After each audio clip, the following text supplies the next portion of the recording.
structure and content. Now there has to be some structure and content in the financial statements. So about that we are going to study today. As in, what are the disclosures to be made in balance sheet, P&L, changes in equity, then notes. So firstly, we are discussing about identification of financial statements. So in this, the important point is, in this part we'll be studying about the various financial statements like balance sheet, P&L, statement of changes in equity, notes and all, and what are the components of that and how they are to be presented. Okay. To start with, we'll start with basic things like how are the figures to be presented, the figures, the numbers. Okay. So there are some rules to write the figures. So obviously we cannot write big figures like thousands of crores and all that, because companies like Reliance and then you can say Tata Steel, Tata Motors, their revenue is in, you can say, lakhs of crores. So something like a Tata Motors, their revenue for the year is almost 3 lakh crores. 3 lakh crores in rupees. So obviously it is not possible to write that figure 3 lakh crores in the balance sheet or P&L or anything. So there are some rules of rounding off we need to understand. So we can round off. So all the balance sheets or P&L, if you see, they are either in thousands or in millions, or some balance sheets are in hundreds, some are in crores, depending upon what size of the business is. Now the big businesses generally write their numbers in crores. The figures will be always in crores. Let's say I said Tata Motors, so they will show the revenue in crores. So 3 lakh they will show, and above the balance sheet they'll write, or P&L they'll write CR, that is crores. Smaller companies, that is companies like maybe something like Force Motors. Tata Motors is very big. That turnover is around 3 lakh crore, as I told you. A company like a Force Motors. Force Motors is basically the company that makes tempo travelers and all. Nowadays, all the buses are tempo travelers, ambulances and all. So their turnover is less. So they will generally show the figures in either millions or thousands or lakhs. They can present in lakhs also. So there is a rule for that. Schedule 3 gives some rule that as per Schedule 3 of the Companies Act, depending upon the turnover of the company, that is total revenue, the figures appearing in the financial statements may be rounded off as below. If the turnover is less than 100 crore, turnover is less than 100 crore rupees, then you can round off to hundreds, thousands, or lakhs, or millions. It can be millions. 1 million is 10 lakhs. So it can be millions also. If turnover is 100 crore rupees or more, to the nearest lakhs, millions, or crores. Now, once you use, suppose once Tata Motors uses crores instead of millions or lakh, because now their turnover is definitely above 100 crore rupees. So they can choose crores or lakhs or millions. So generally they will choose crores because their amount is huge. Now, once they start using crores in 1 year, next year also they should use crores. Obviously, the same unit has to be used so that it is easy to compare. Now, they cannot use 1 year lakhs, 1 year millions, and so on. Once you choose one option, continue with that. So this is general rule. Okay. So this is about the figures. Now, again, discussing the topic structure and content, identification of financial statements. The first one is the balance sheet. We have already seen the balance sheets. So these are the items that should appear in the balance sheet. So they are saying at a minimum, the balance sheet shall include the following items. So they can have additional items also, but minimum these items should be there, depending upon business. Property, plant, equipment, fixed assets. Investment property, assets sold as investments. Intangible assets. Financial assets. Financial assets can be stocks, bonds, and other things. It can be bank deposits also, fixed deposits, that is.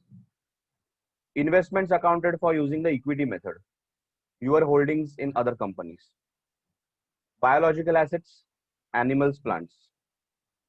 Inventories, trade and other receivables, cash and cash equivalents, cash and other investments in uh, investments which can be redeemable anytime, basically within 3 months or something like that.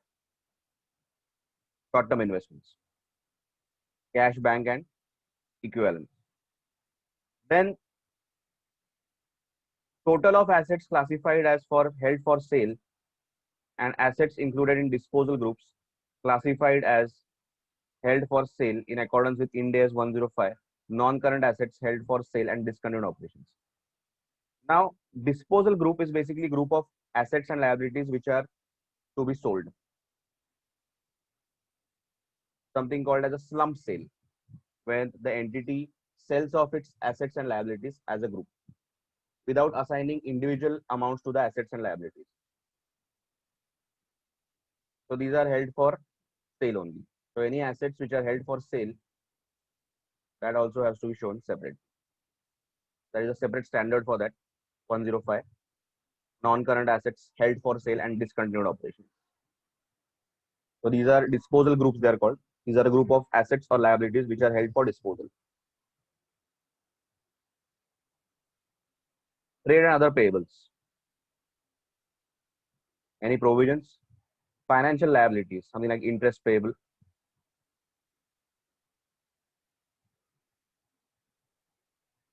Loan payable. Liabilities and assets for current tax as defined in Ind AS 12 income taxes, tax liabilities, current tax liability, that is. Then deferred tax liabilities or deferred tax asset. Basically any advance tax or any outstanding tax from the previous year. Deferred tax liability is basically that you have paid less tax in the previous years. Or deferred tax asset means you have paid more tax in the earlier year. Then liabilities included same disposal groups, liabilities. Earlier it was assets held in the disposal groups. Disposal group will have assets as well as liabilities. Then the minority interest has to be shown separately. If there is a minority interest in your company, there is non-controlling interest presented within equity. It's part of equity. Share capital, that is. Then issued capital reserves attributable to owners of the parent. So basically, the share capital and reserves has to be bifurcated into kind of controlling interest and non-controlling interest. The minority interest has to be shown separately. Plus, they are saying additional line items, headings, subtotals in balance sheet should be presented when such presentation is relevant according to the understanding of the entity's financial positions. So additional line items, headings, and totals you can add depending upon how the position of the entity is. Plus, they are saying financial institutions like NBFCs and all, or brokerage firms or AMCs like mutual fund AMCs would amend the descriptions of the line items to provide information that is relevant to the operations of their institutions. So obviously they will have to amend some items because these guys are not selling goods or anything. So they will have to amend some items in their cases. So they will be more into financing, loans and all. So they will have to show that way. So this is how the balance sheet is. We already saw yesterday. So you'll find all these items. Sir Yeah. तर ते non controlling असेट्सचा point होता ना, तिकडे तुमचा आवाज break झाला तुम्ही कळलं Non-controlling नाही मला. interest, क्यू वाला. non-controlling. Okay. Non-controlling interest is basically the minority interest. Okay. So basically the entity will have to show separately what is the minority interest and what is the other person's majority interest. So non-controlling interest will have to be shown separately within equity. This is part of equity and reserves. So the minority interest will be shown separately and the majority interest will be shown as issued capital and reserves attributable to owners of the parent.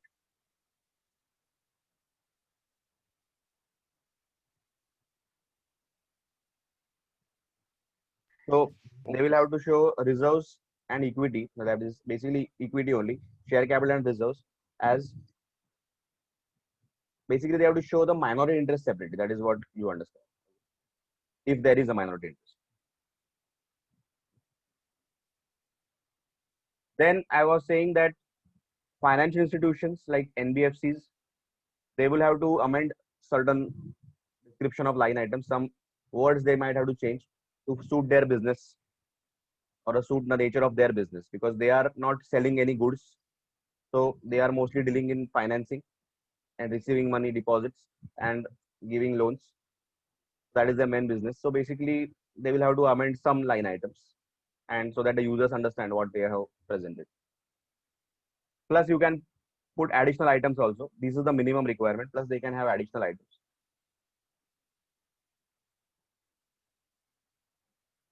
Now, the main part, we also saw that the balance sheet was divided into two parts. Even the assets and liabilities were bifurcated into two parts, current and non-current.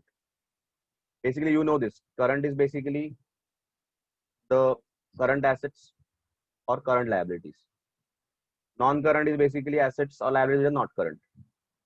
Current liabilities or current assets, as we know so far, is basically the assets which are to be realized, assets that will be realized within a period of 12 months from the end of the reporting period, from the end of the year. That is, if you are closing the books on 31st March 20, the current assets on the balance sheet date will be the assets that will be realized within 31st March 21, that is within 12 months from the reporting period. Similarly, current liabilities are liabilities which are to be paid within 12 months from the end of the reporting period. The assets which are to be realized after 12 months or liabilities which are to be paid after 12 months definitely are non-current. So we have to classify that. Now there are some institutions, like financial institutions like NBFCs and all, they have the option to show the assets and liabilities in the sequence of liquidity. That is the non-liquid assets to liquid assets. So they can present in the order of liquidity. Plus they have the option to present some assets in the order of liquidity plus some assets in the order of current non-current. So that also they can do. But most of the companies will be presenting in current non-current form. But it is always an option. If the entity thinks that if the assets are shown in the order of liquidity, liquidity is from non-liquid to liquid. So from almost fixed assets to cash. In that order they want to show, they can show. If they think that the users will understand that way and it is more relevant that way. And current non-current classification is not that useful for the entity if they think so. Especially financial institutions might change that way.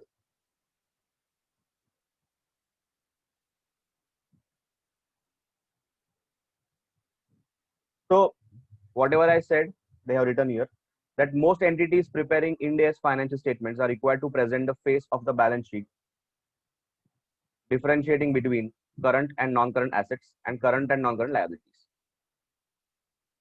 An entity shall present current and non-current assets and current and non-current liabilities as separate classifications in its balance sheet, except when a presentation based on liquidity provides information that is reliable and more relevant.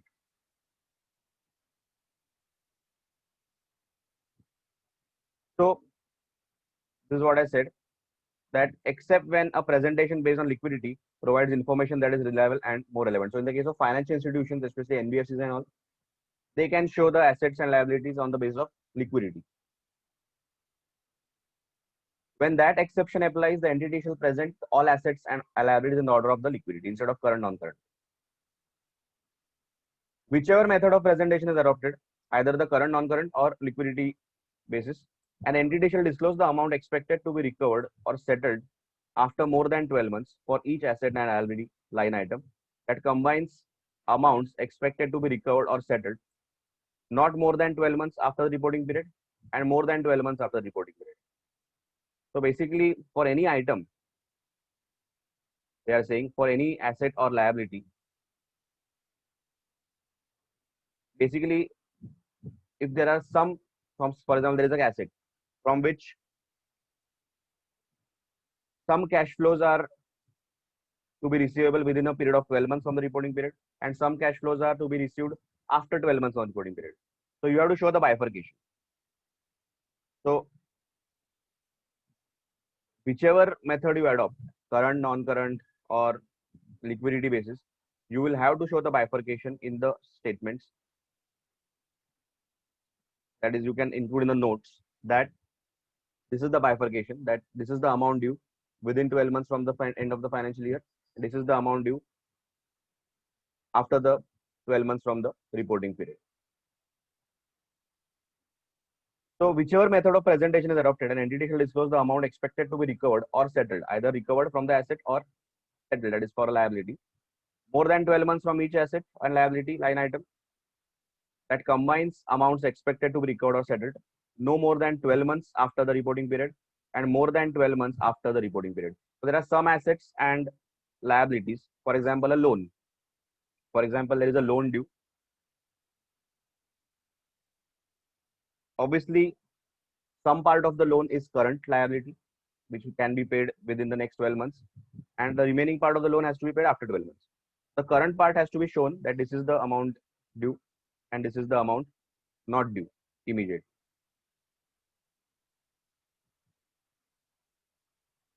Same for a asset.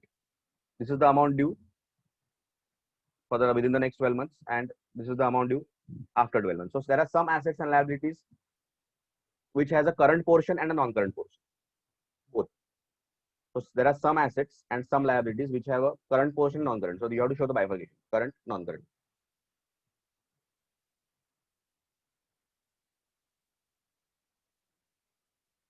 When an entity supplies goods and services within a clearly identifiable operating cycle. So every entity has its own operating cycle.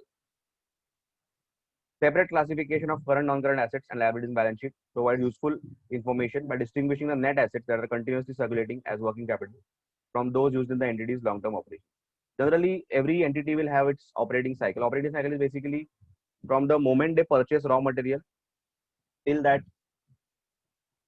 cash is recovered from the customer. So it starts, the operating cycle starts from buying raw material, making the product, selling it to the customer, and then receiving money. So it starts from spending cash and then that cash getting recovered from the customer. That is the operating cycle of every business. So it starts from paying the supplier till the recovery from the customer. Generally, it is 12 months. If nothing is given, then 12 months we assume. Otherwise, it can be 15 months, 16 months, depending upon the business. So generally, if the assets are realized within the operating cycle, it is current. Otherwise, it is non-current. It also highlights assets that are expected to be realized within the current operating cycle and liabilities that are due for settlement within the same period. When an entity presents current non-current assets and current non-current liabilities as separate classification in its balance sheet, it shall not classify deferred tax assets liabilities as current assets or liabilities. They're saying when you are classifying as current non-current, deferred tax asset, that is the tax paid in advance or for the last year, or the tax which is still due, or tax paid less, or tax paid in advance, has to be always shown as a non-current asset or liability. That cannot be part of the current liability or asset.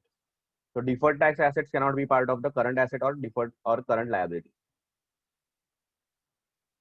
Now deferred tax assets are basically, generally they arise out of losses that a business has lost that it will claim in the future. So last year's loss they can claim in the next year, or 2 years back loss they are carrying forward, and they will be adjusting with the profits of the next year. That is when a deferred tax asset is generated. Also, it can be because of timing difference. For example, the profits as per accounting are different. The profits as per income tax act are different. Sometimes it happens that there are some deductions which are not allowed in income tax. Some deductions are not allowed in income tax, but in P&L account, in accounts, you have taken everything. But some deductions are not allowed in income tax. So that is why the profit as per income tax act is more, and profit as per accounts is less, because in accounts you have taken all deductions, but in income tax records you have not taken. As per the income tax act, they have not allowed you all the deductions. So there your profit is more as per income tax act, and as per the accounting you have done, the profit is less because you have taken all deductions. So in that case you will be paying more tax as per the income tax act. So when you pay more tax, that is called that extra portion of tax you paid over and above the amount that you should have paid as per the accounting profit will become a deferred tax asset. Sometimes it might happen that the accounting profit is more and income tax profit is less, because maybe under income tax act they have given you 100% depreciation. For example, you purchased a scientific research asset or something, so they have given you 100% depreciation, but in accounts you are taking normal depreciation. So maybe your income tax profits are less and accounting profit are more. So in that case you will be paying more tax under accounts and less tax under as per income tax record. So that will be, so basically you are paying less tax as per income tax, and in accounts you should have paid more tax. So that difference becomes a deferred tax liability, because now you have paid less tax. So in the future you might have to pay more tax, because that gets adjusted in the way. Because in income tax you took depreciation 100%, but in accounts you will be taking depreciation over a period of time. So that difference leads to a deferred tax liability. When accounting profit is more and income tax profit is less, obviously you'll pay more tax as per accounts and less tax as per income tax act. So that will create a deferred tax liability, because you paid less income tax in comparison with accounts. If income tax profit is more and accounting profit is less, you will be paying more tax as per income tax act. That will lead to deferred tax asset. So that is one of the reasons deferred tax assets are created or liabilities are created, because of the difference in accounting profit and income tax profit. Also, it can be because due to losses, the carry forward losses, that can lead to deferred tax asset. So they are saying ki don't classify them as current. That is what they are saying. We'll be studying about them in detail in another standard.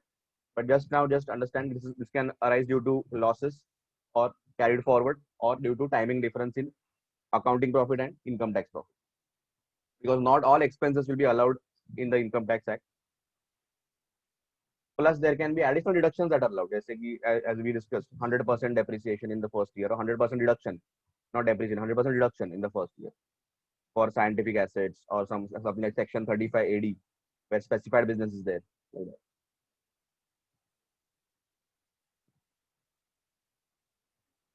And the difference is because it can arise due to disallowances, that there is a cash payment, or there is a 43B that interest is not paid. So income tax act doesn't allow unless you pay.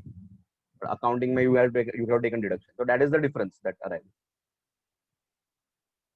Financial institutions may present assets liabilities in increasing and decreasing order of liquidity if presentation is more reliable and relevant than current non-current classification. This is because such entity does not supply goods or services within a clearly identifiable operating cycle. So they don't have a fixed operating cycle, basically, financial institutions. So they might present in the order of liquidity than current non-current. It might be more relevant. We'll be seeing a balance sheet of the financial institution later.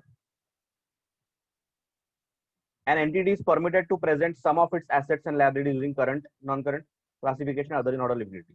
Some assets can be presented as current, non-current. Some can be presented in liquidity also. A need for a mixed basis of presentation might arise when an entity has diverse operations. So if an entity has diverse operations, then You are into 2-3 businesses basically. So you can show some assets and liabilities as per liquidity, some assets liabilities as per current non-current. Also that is allowed. But general classification is non-current current. Now, what are the current assets? The big question is, what are the current assets? The entity shall classify an asset as current when it expects to realize the asset or intends to sell or consume it in its normal operating cycle. We'll see what is operating cycle. But every company or entity will have its own operating cycle. That is from the point they paid to the supplier to the point the money gets realized from the customer. That whole period is called the operating cycle. So every business will have a separate operating cycle. So if they expect to realize the asset or they intend to sell the asset or use it within a normal operating cycle, then it is a current asset. Asset held primarily for trading. They are going to sell it anyways. Then it is always a current asset. It expects to realize the asset within 12 months after reporting period. Within 12 months, they are expecting to sell or to realize the asset within 12 months after the reporting period. Reporting period is the end of the year because you are preparing the balance sheet at the end of the year. So within 12 months, if the asset is supposed to be realized, then it is a current asset or in its normal operating cycle. Generally, whichever is more, 12 months or normal operating cycle, whichever is more. So if its operating cycle is 15 months, then even if it realizes in 15 months, then that is also current asset.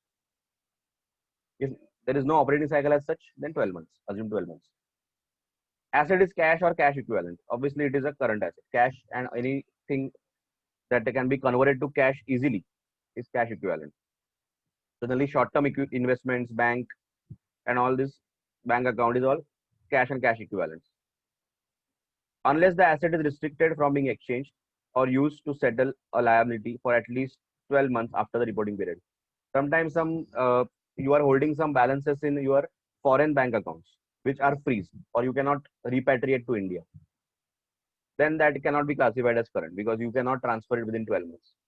Some foreign account balances or some accounts of yours are freezed. You cannot use it. Or you have to maintain some balance for some period. That cannot be used. An entity shall classify all other assets as non-current. An entity shall classify all other assets as non-current. So which are non-current, which are not current are non-current. The standard uses the terms non-current to include tangible, intangible financial assets. Financial assets, as I told you, are shares, bonds, fixed deposits. Those are all part of financial assets of long-term nature. It does not prohibit the use of alternative descriptions as long as the meaning is clear. So we saw that you can also show in the order of liquidity if that is more relevant. Now, operating cycle, we need to understand what is the operating cycle. The operating cycle of an entity is the time between the acquisition of assets for processing, that is from raw material purchase, and the realization in cash or cash equivalents. So I purchase raw material, convert that into finished product, and then sell it to my customers, and then customer pays me. So from the point of purchase of raw material till the point of receiving the money from it, from the customer, that is the operating cycle. When the entity's normal operating cycle is not clearly identifiable, it is assumed to be 12 months. If we cannot make out what is exactly the operating cycle, then 12 months assume karo. Current assets include assets such as inventories and trade receivables that are sold, consumed, realized as a part of the normal operating cycle, even when they are not expected to be realized within 12 months after the reporting period. They are saying current assets are basically assets which are expected to realize within the normal operating cycle, even if the operating cycle can be more than 12 months. Sometimes it can be 15 months, 16 months also. Some companies have operating cycle of 2 years also. So if the assets are getting realized within that operating cycle, then it is current. Current assets also include assets held primarily for trading, or if you are just holding the assets for selling them, then also they are current assets. So even if you are holding like assets, they are normally non-current, but you are holding it for trading, then it is current assets. Some financial assets classified as held for trading. So you are holding shares, bonds just to sell them. Then obviously they are current assets. We'll be discussing about them in Ind AS 109. And current portion of non-current financial assets. So generally, financial assets, for example, I have invested in bonds. Okay, I have invested in long-term bonds. Generally, the period is like 5 years or 10 years. So whatever amount is due, okay, whatever amount is due, like interest, or they are going to redeem some part of the bond within the next 12 months, that is current, obviously. So I have to classify that as current part. Remaining will be non-current. So that also includes current assets, also includes current portion of the non-current financial assets. So any bonds I am holding, and I expect the payment, we'll be seeing the example, I expect the payment of interest and the principal amount within the next 12 months from the end of the reporting period. That part becomes current, but the remaining part will be non-current. For example, I am holding bonds of 5 lakhs. 1 lakh rupees I am expecting in the next year. That part is current. Remaining is non-current. Now let's see few examples to get the idea.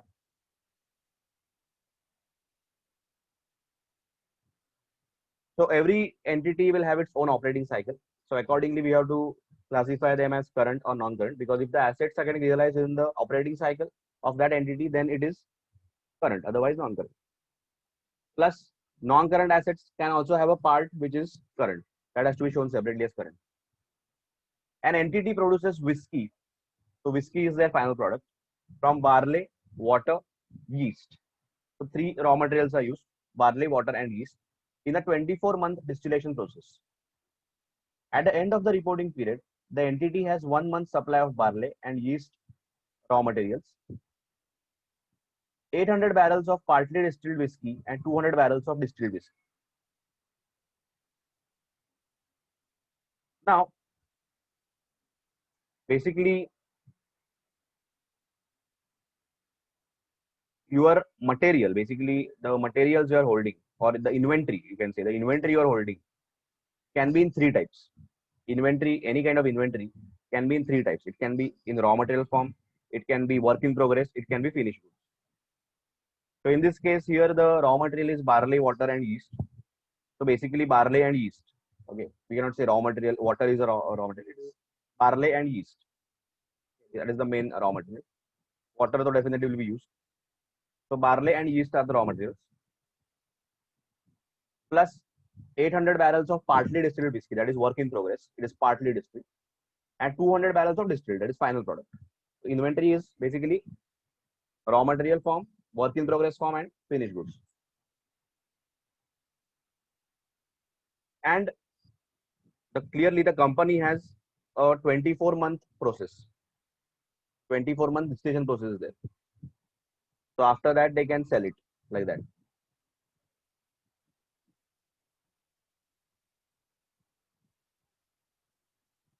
Now,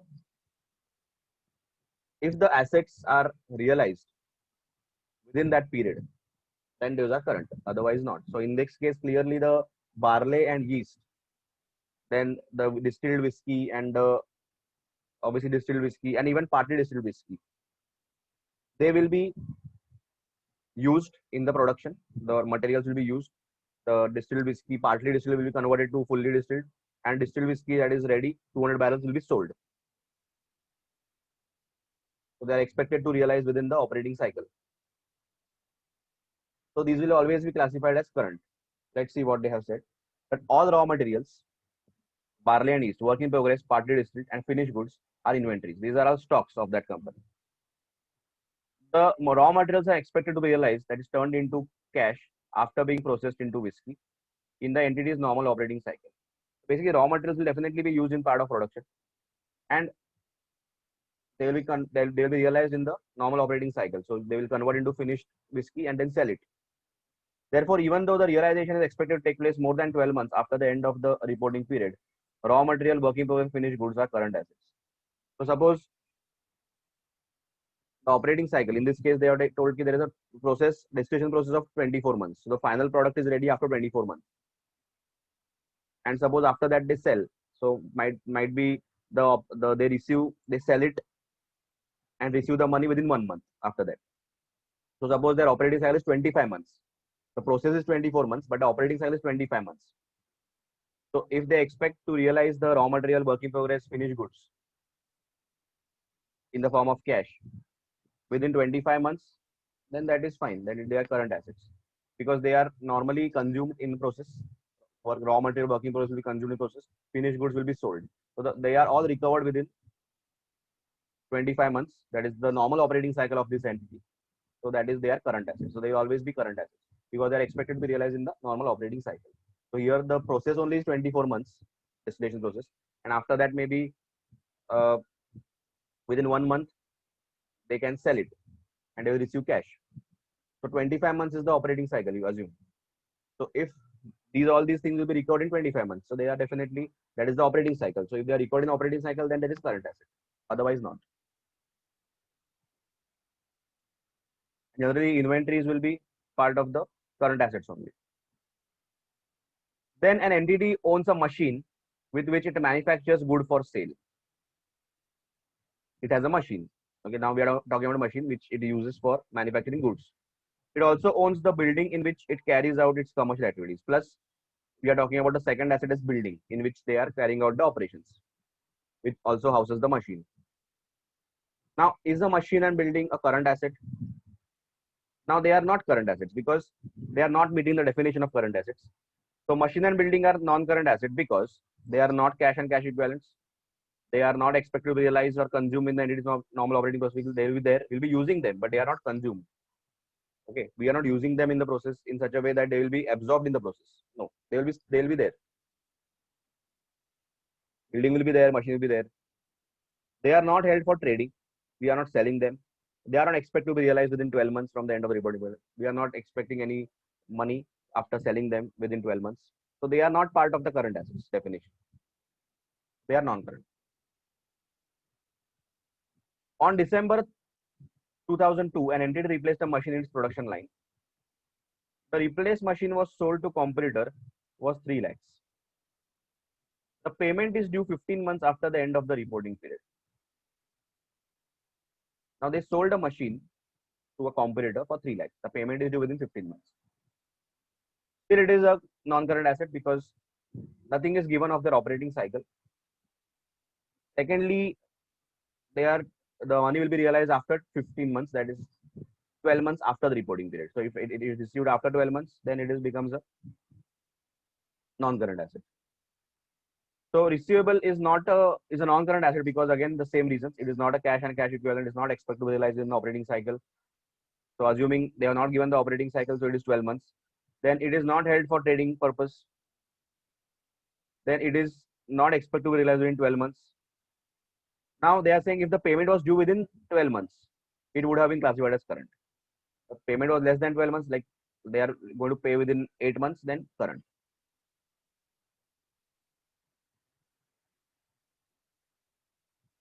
On 1st April 2002, XYZ invested 15 lakh rupees surplus funds in corporate bonds. This is the part I told you. This is the part I told you about financial assets, the bifurcation of current and non-current. Okay. So into April 2002, XYZ invested 15 lakh surplus funds, extra funds in corporate bonds that bear interest at 8% per year.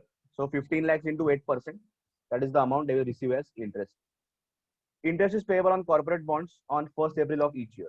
So just see, on 1st April 2002 they invested. So they will be closing the financial statements on 31st March 2003. And from 1st April, that is from 1st April 2003, that is next day of the financial year, they will be receiving the interest. Plus, the principal is repayable in 3 annual installments of 5 lakhs starting from that date only. So basically, you have invested in 2002 April. You will be closing the books on 31st March 2003. So as on 31st March 2003, you are not receiving interest or principal, but the next day you are receiving interest and principal, 1st April 2003. So definitely the interest and the principal part of 5 lakh and interest on that will be classified as current and the remaining will be non-current. So the remaining 10 lakh wala part of the bonds will be non-current and interest that is due on the next day plus the principal part that is going to be due on the next day current. So in this statement of financial position as on 31st March 2003, the entity must present 1,20,000, that is the interest accrued on 15 lakhs, and 5 lakhs current portion of the non-current loan that is due. That is the portion repayable on 31st March 2003.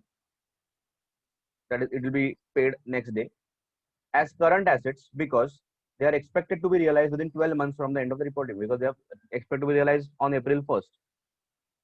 The balance installment of 10 lakhs due later than 12 months after the reporting period. So remaining 10 lakhs will be due on remaining 5 lakhs out of that will be due on 1st April 2004, which becomes 12 months after. Okay. These 12 months are completed on 31st March 2004. So this is becoming due on 1st April 2004. So that is after 12 months. So that becomes non-current. So installments of 10 lakhs due later than 12 months after the end of reporting period is presented as non-current asset because it is not cash or cash equivalent, as it is not expected to be realized or consumed in the entity's normal operating cycle. It is not held for purpose of trading and is not expected to realize within 12 months from the end of the reporting. Now this is how our operating cycle is calculated. X provides you the following information. Raw material stock holding period, 3 months. So you are holding raw material. That is how the operating cycle is generally calculated. The formula is the holding period of raw material, the holding period of work in progress, the holding period of finished goods, time taken by debtors to pay, add everything. That is your operating cycle. So just add everything. Raw material holding period 3 months, work in progress 1 month, finished goods holding 5 months, data collection 5 months. 3 plus 1, 4 plus 5, 9, 9 plus 5, 14. That is the operating cycle. So if your assets are realized within that period, then they are current, otherwise not. If the liabilities are to be paid, again one point is there. The liabilities have to be paid within 12 months from the reporting period, then to classify as current. Assets, you can say that they can be realized within the normal operating cycle. We'll be seeing about current liabilities, but now just stick to assets. So assets, if they are realized within 14 months, that is normal operating cycle, then they are current assets. And in this case, 14 months is cycle. So even if it is more than 12 months, it is fine. If they are recorded within 14 months, they will be current. Inventory or trade receivable of X Limited are normally realized in 15 months. That is like the operating cycle. How should X Limited classify the inventory trade receivables, current or non-current, if these are expected to be realized in 15 months? Normally realizing, basically the operating cycle is that.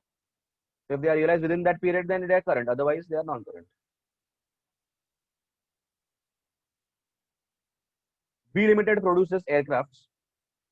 The length of time between first purchasing raw material to make the payment of aircraft and date the company completes the production delivery is 9 months.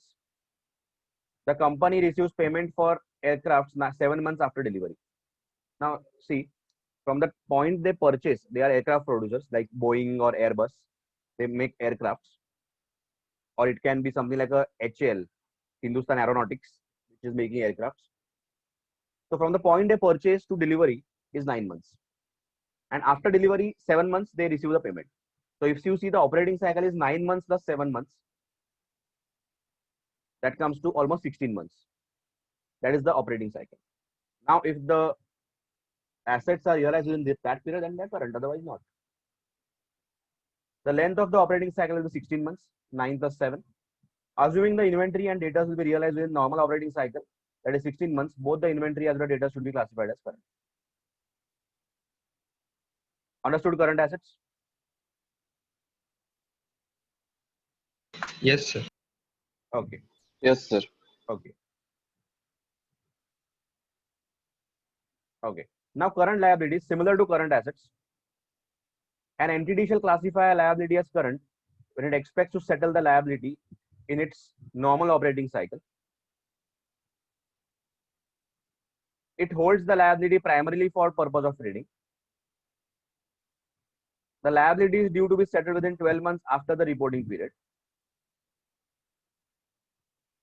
It does not have any unconditional right to defer settlement of the liability for at least 12 months after the reporting period.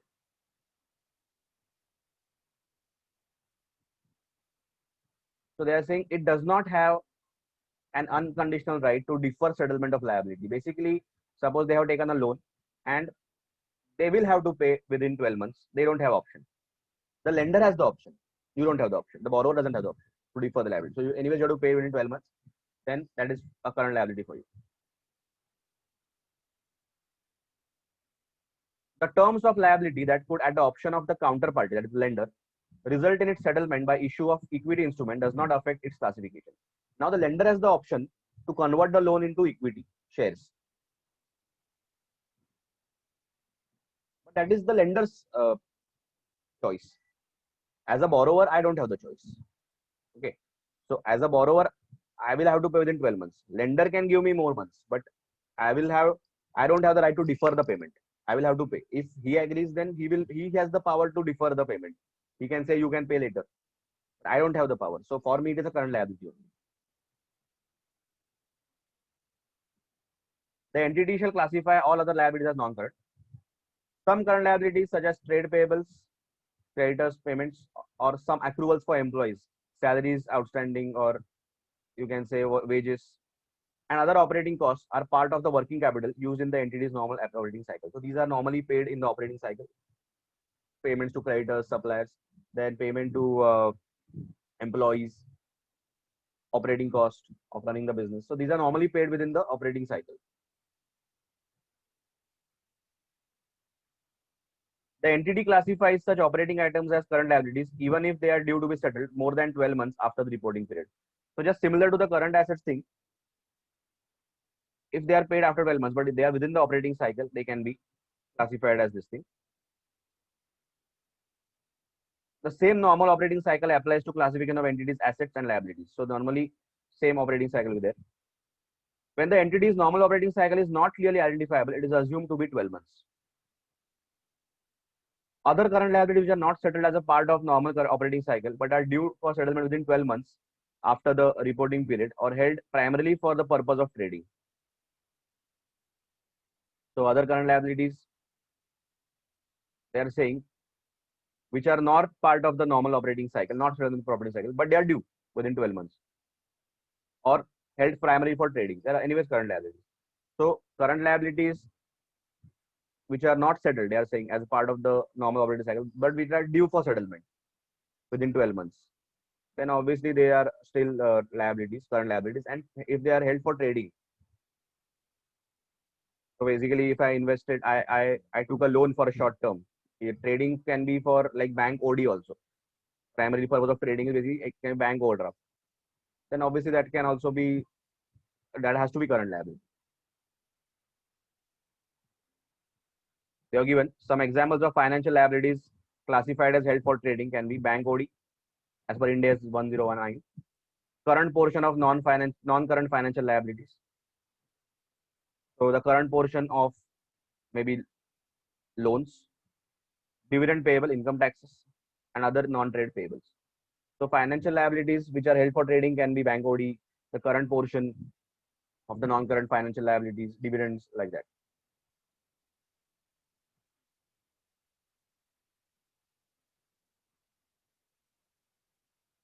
Held for trading is basically held for doing business.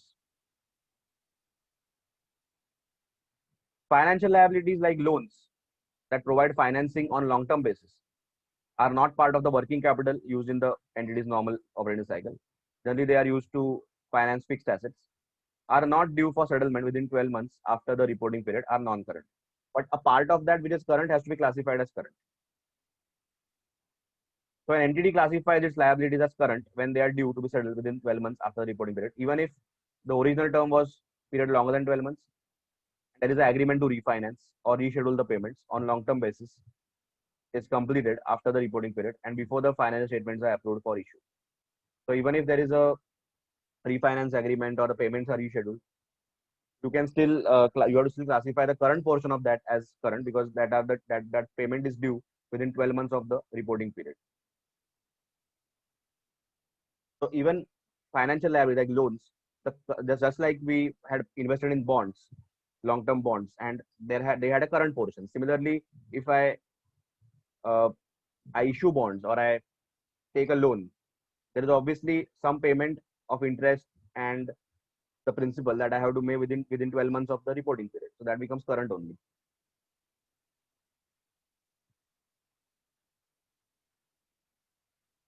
Let's see example.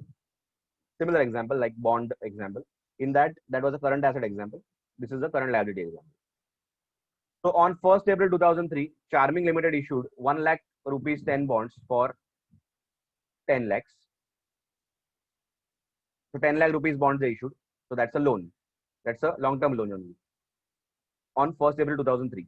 On 1st April each year, that is starting from 1st April 2004, interest at the rate of 8%, that is almost 10 lakhs, 80,000, almost 80,000 per year is payable on outstanding capital on the bonds. That is the first payment will be made on 1st April 2004, similar to the last sum. But here we are the issuer. That time we were the investor. On 1st April each year, that is from 1st April 4, Charming Limited has a contractual obligation to redeem 10,000 of such bonds at 10 per bond. So maybe they have to redeem, they are redeeming 10% every year. That is on 2004, they are redeeming rupees 1 lakh bonds. That is 10,000 bonds of 10, 1 lakh bonds. So every year they will be redeeming 1 lakh like that. So obviously in his statement of financial position on 31st March, he will show that 80,000 is the interest that is current and 1 lakh is the principal amount that is current, because that is the amount that has to be paid within 12 months of the reporting period. So they have to be paid on 1st April. However, how should this be presented in the statement? Sim, that they must present 80,000 accrued interest and 1 lakh current portion of the non-current bond as current liabilities, which are payable on 1st April, next day. The 9 lakh due later than 12 months after the end of the reporting period is presented as non-current. Same example. But here we are the issuer.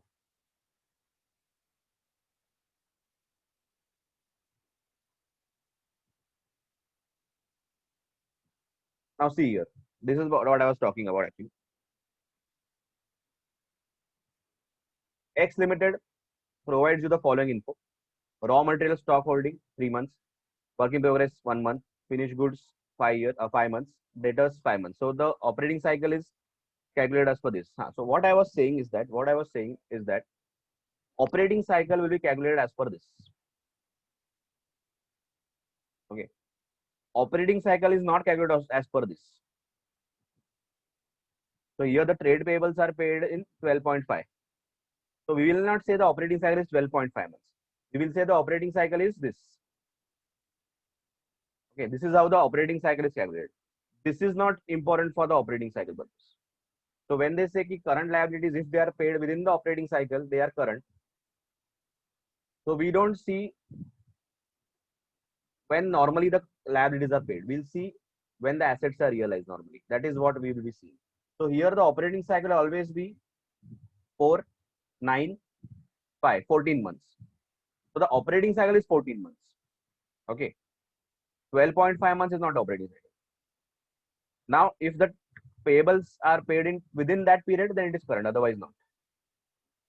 So in this case, operating cycle is 14 months. Since trade payables are expected to be settled within that period, they should be considered current. So my point was that the operating cycle is decided by the current assets, not by the duration of the liability, when the liability is normally settled. So if they say that the liability is normally settled within this period, the liabilities are normally settled within 16 months, and the current assets are realized normally within 14 months. So if they say in the question that current assets are normally realized within 14 months, that is this period, and current liabilities are normally paid within 16 months. So here we will see the normal operating cycle as the current asset cycle. So that is 14 months. So in that case, the current liability will be long term, that is non-current. If it is paid within the 14 months, then it is current. So here my point was that you have to check the current asset period. Okay. That is the period in which the current assets are realized.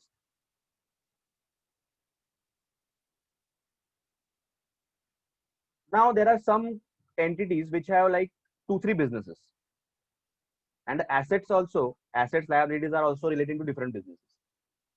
So depending upon which business they relate to, now for example, there is this entity A which has two different businesses they are seeing: real estate and manufacturing of passenger vehicles. They are into real estate as well as passenger vehicle manufacturer also. They may be manufacturing buses. So they are real estate player, developer, plus they are buses manufacturer. Obviously, some assets, and it's the same entity. So obviously, there are some assets and liabilities which are relating to real estate business, and some assets and liabilities relating to passenger business. Real estate maybe has a operating cycle of 25 months, and passenger vehicle may be having a operating cycle of 12 months. So all the assets and liabilities which belong to the passenger vehicle, if they are realized within that 12-month period, then they are current. Similarly, all the assets and liabilities relating to real estate business, if they are realized within 25 months, they are current. As simple as that. So we have to see which business they relate to, what is the operating cycle of that business, and are they getting realized within that period. Simple. So there won't be an overall operating cycle. Like real estate has 25 months, passenger vehicle has 18 months or 12 months. You cannot take average of that or something like that. Okay.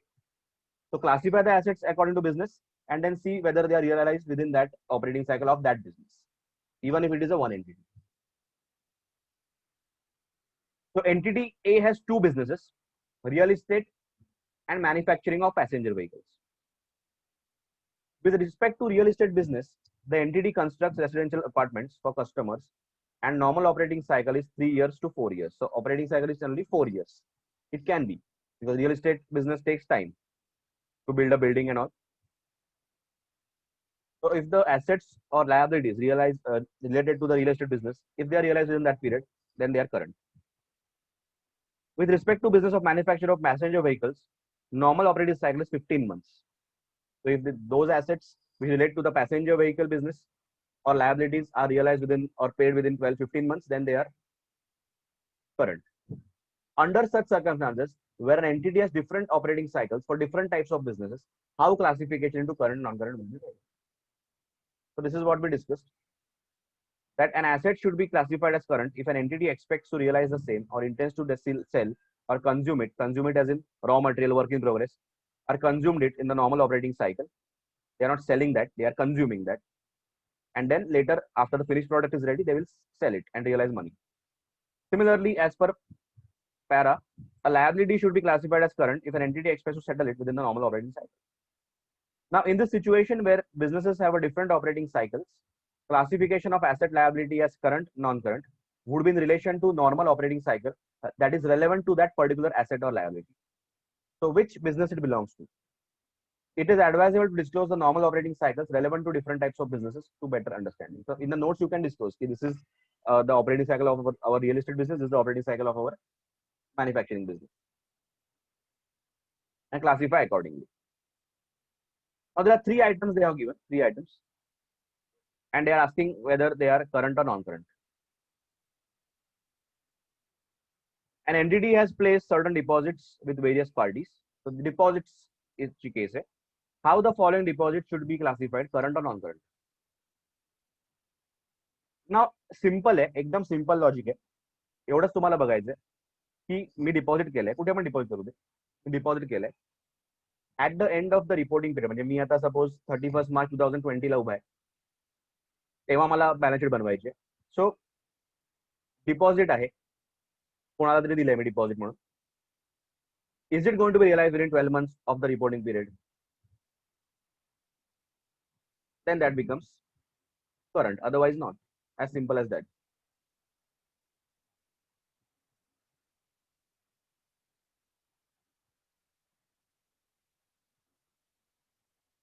तो पहिला आहे electricity deposit, tender deposit. Tender deposit म्हणजे काय की tender मिळवण्यासाठी, मला tender मिळवण्यासाठी I have to deposit some amount with the, जरी गव्हर्नमेंटकडे टेंडर असेल तर गव्हर्नमेंटने टेंडर अनाउन्स केलंय,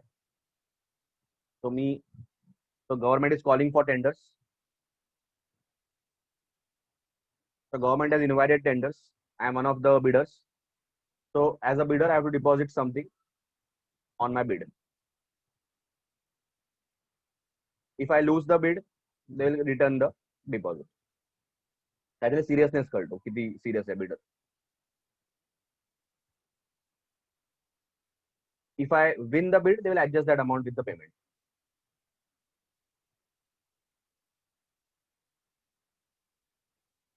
So आणि इलेक्ट्रिसिटी डिपॉझिट, टेंडर डिपॉझिट, त्याला अर्नेस्ट मनी डिपॉझिट म्हणतात किंवा GST deposit.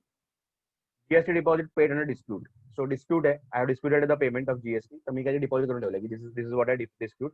So the GST department will tell me to deposit some amount till the dispute is settled.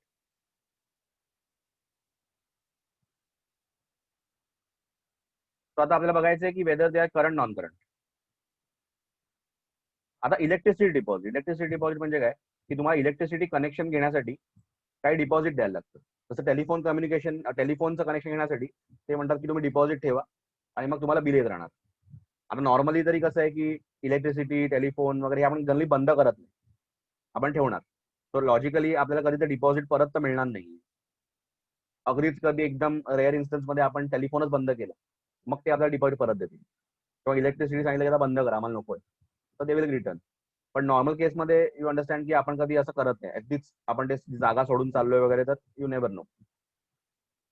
तर generally these are non current.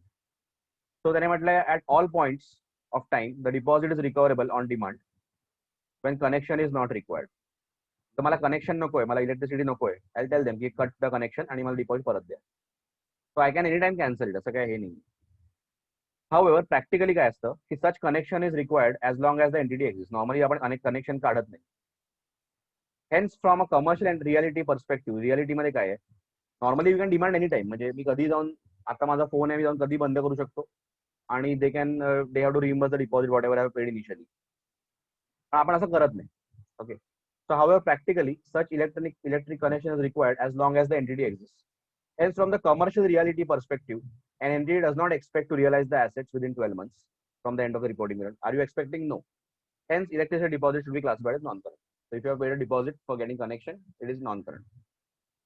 Tender deposit is depends की तुम्ही काय expect करताय. Are you expecting to win the tender or lose the tender? You are expecting to lose, 12 months च्या आत तुम्हाला पैसे परत मिळतील. So, it is current. Generally, tender deposit or EMD, earnest money deposit, are paid for participation in various bids. Basically, याच्याने seriousness कळतो बिडरचा. आता कोणी पण बिड करेल. They normally become recoverable if the entity does not win the bid. जिंकल्यानंतर bid परत मिळणार, म्हणजे टेंडर डिपॉझिट परत मिळणार तुम्हाला. Bid dates are known at a time of tender deposit. माहिती असतं कधी बिड ओपन होणार आहे वगैरे. But until the date of actual bid, one is not in the position to know if the entity is winning the bid or not. आम्हाला आता नाही माहिती ना की bid जिंकणार आहे की नाही. Accordingly, depending on the terms of the deposit, if entity expects to realize the deposit within the period of 12 months, it should be classified as current, otherwise non-current. So, तुम्ही एक अंदाजा लावा की तुम्हाला काय वाटतंय की हे डिपॉझिट परत येणार आहे, आपण हरणार आहोत आणि डिपॉझिट 12 मंथच्या आत मिळणार, रिकवर होणार आहे. करंट नाही तर नाही. GST deposit paid with the department under dispute. So मैं deposit केले कि this is I dispute this payment. Classification of GST deposits paid to the government authorities in event of any legal dispute which is under protest. I protest the duty paid. Would depend on the facts of the case and expectation of the entity to realize the same within 12-month period. काय वाटतं? मला वाटतंय मी जिंकणार आहे हे protest, मी जिंकणार आहे ही case. जिंकणार असेल तर मला पैसे परत मिळतील, हरणार असेल तर तेही गेले आणि प्लस मला एक्स्ट्रा भरायला लागतील. So if I am expecting to win, then classify the deposit as current, otherwise non current.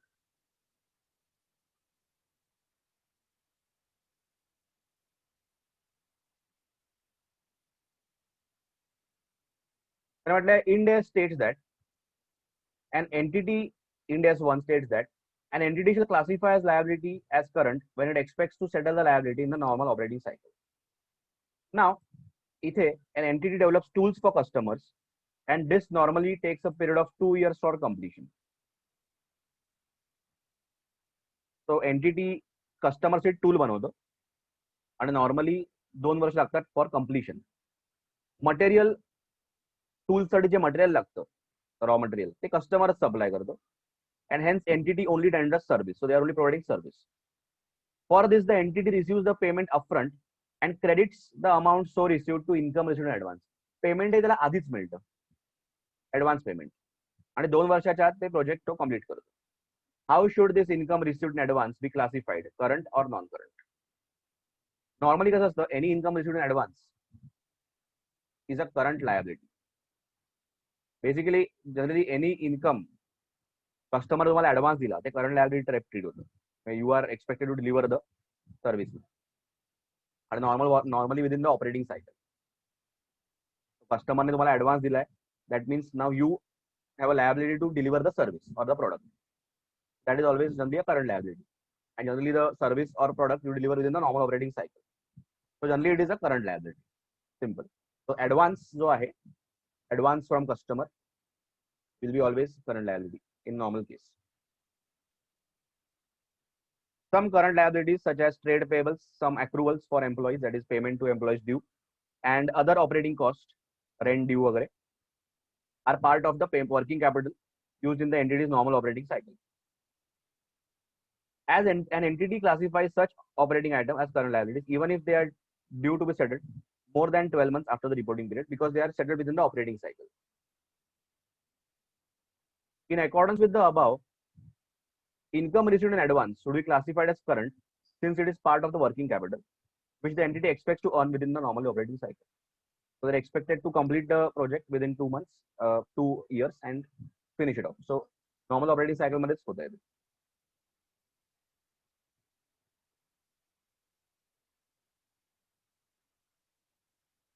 एक सेकंड, बॅटरी डाऊन आहे.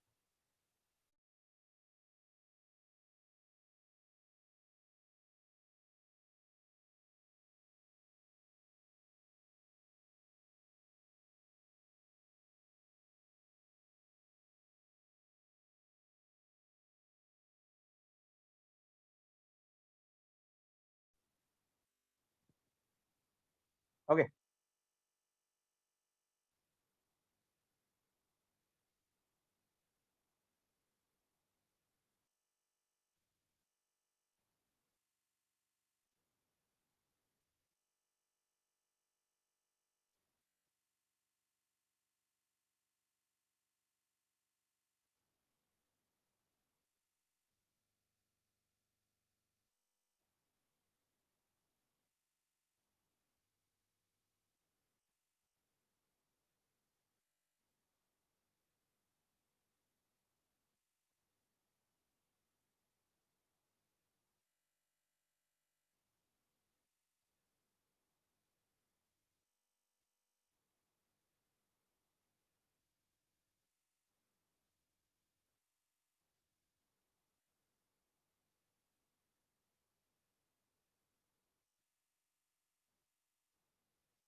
Now here is one example of a holding and a subsidiary company.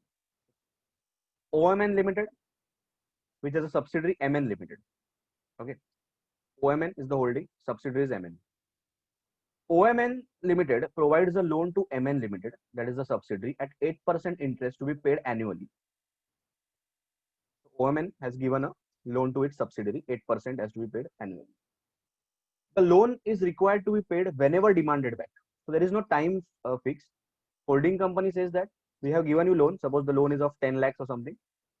Whenever you will demand, you have to pay back on demand. Suddenly when it is on demand, it is a current liability. So for the subsidiary MN, it is always a current liability because they don't have the choice to defer. As we had seen that they don't have the right to defer the liability for more than 12 months from the end of reporting period. They don't know when the holding company will ask for the money. So for them in their books, it will always be current liability. Okay. But for OMN, that is the holding company, now it is up to them. They will know when they expect to recall the money. So if they are expecting to recall the money later, or even with discussion with the subsidiary, they have decided that they will be recovering it after 2 years. Then in OMN's books, they will classify as non-current asset for them. But MN, for MN, it will always be a current liability because it is payable on demand and they don't have the right to defer it.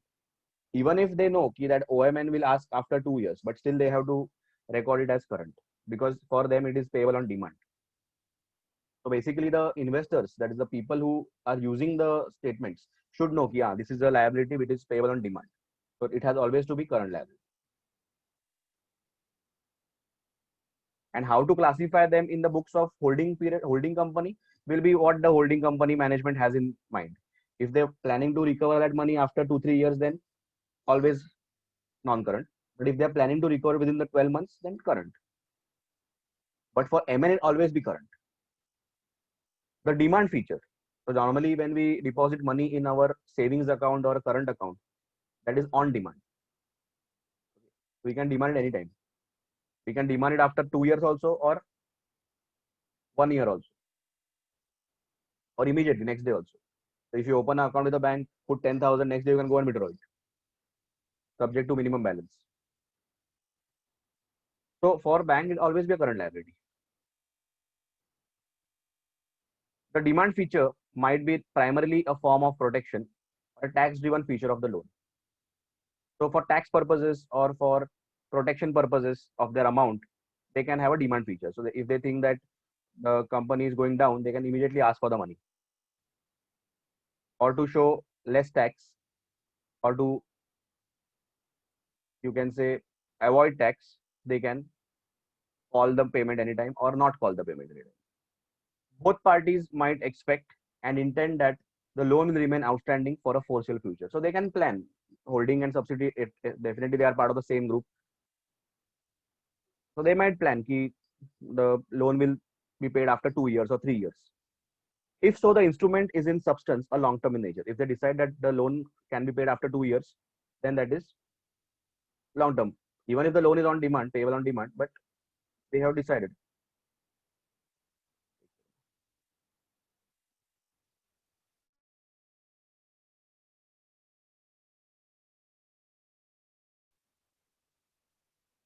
Okay. So if so, the instrument is in substance a long-term in nature, and accordingly, OMN, that is holding company, would classify the loan as non-current. So for them, it will always be non-current if they decide that the payment will be delayed or the receipt for the ONM will be delayed after 1 year. However, ONM would classify the loan as current if both the parties intend that it would be repaid within 12 months. So if they have decided that 12 months they will be asking the money back, then sometimes it can be a short-term loan also. They have decided we are giving you just now, but after 3 months you repay. Then it is obviously current asset for the OMN. For MN would classify the loan as current because it does not have the right to defer payment for more than 12 months from the reporting period, regardless of the intention of both parties. Whatever the intention be, MN doesn't have any power to defer. The classification of instrument could affect initial recognition and subsequent measurement. This might require the entity's management to exercise judgment, which could require disclosure under judgments and estimates. This point is not important. So you can just understand till this that for MN it is current always, and OMN depends when they expect to realize that amount. More than 12 months, then it is current or non-current, otherwise current.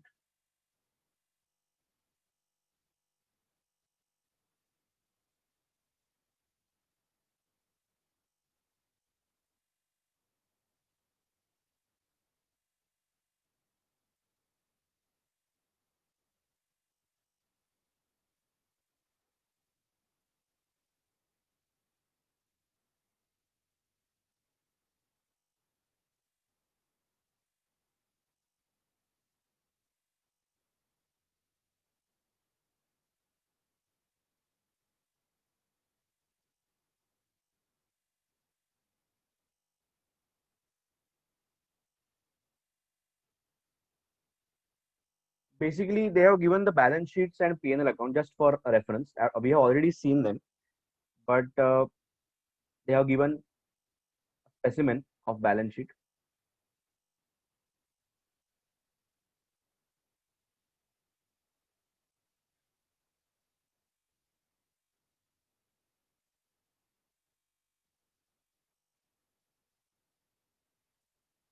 illustrated format of balance sheet they have said. Balance sheet with hypothetical figures, so general figures they have taken. Assets mein, and they have taken two prior periods, that is comparative information is presented as on 2005 31st March and 2004 31st March, and current year is 31st March 2006. Assets may non-current and current classification. So all these are non-current assets, current assets. That comes to total of assets. Then liabilities, equity liabilities portion. Again, here there are equity share capital, reserves. So this is the equity attributable to equity holders of the parent. So for example, especially in the case of subsidiary company, somewhere like 80% to 90% will be held by the parent and balance will be minority. So that they have said equity attributable to equity shareholders of parent and non-controlling, that is minority. Then non-current liabilities, financial liabilities like borrowings, current liabilities,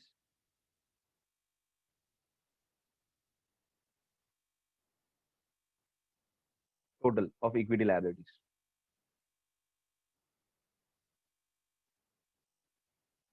Actually, we have already seen better balance sheets and P&L than this, so that is why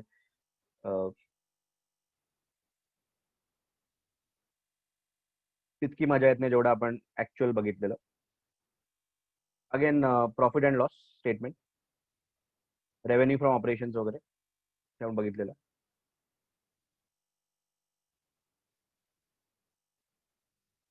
profit जो लास्टला profit आहे after tax will be again distributed to equity and non controlling. त्याच्यामध्ये पण bifurcation दाखवणार as per the stake.